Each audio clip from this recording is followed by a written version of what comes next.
তুষারে সাদা হয়ে গেছে পুরো অঞ্চল। গাছপালা থেকে শুরু করে বাড়িঘর, রাস্তাঘাট সবই যেন গ্রাস করেছে শুভ্র বরফ। ব্যাহত হচ্ছে যান চলাচল। স্থানীয় সময় বুধবার তীব্র তুষারঝড় হওয়ায় এমন চিত্র দেখা মিলল তুরস্কের ইস্তাম্বুলে। শহরটিতে আবহাওয়ার এমন নাজেহাল পরিস্থিতির জন্য বন্ধ ঘোষণা করা হয়েছে শিক্ষা প্রতিষ্ঠানগুলো। জারি করা হয়েছে সতর্কতা। তুষারপাতের কারণে বিলম্বিত হয়েছে ইস্তাম্বুল বিমানবন্দরের বেশ কিছু ফ্লাইট। দেয়া হয়েছে ভ্রমণ সীমিত করার পরামর্শ।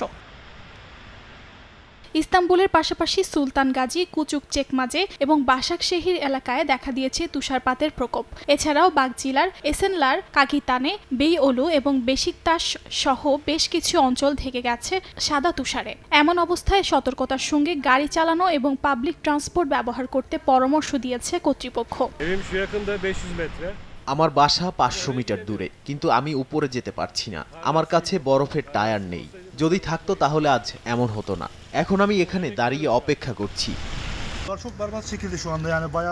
রাস্তাঘাটের অবস্থা খুবই খারাপ। আমাদের অনেক সমস্যার সম্মুখীন হতে হচ্ছে। আমরা আমাদের জীবন চালিয়ে নেওয়ার চেষ্টা করছি, কাজে যাওয়ার চেষ্টা করছি। আমরা গভর্নর থেকে মোটরসাইকেল কুরিয়ারদের উপর নিষেধাজ্ঞার আশা করেছিলাম, কিন্তু তিনি তা দেননি।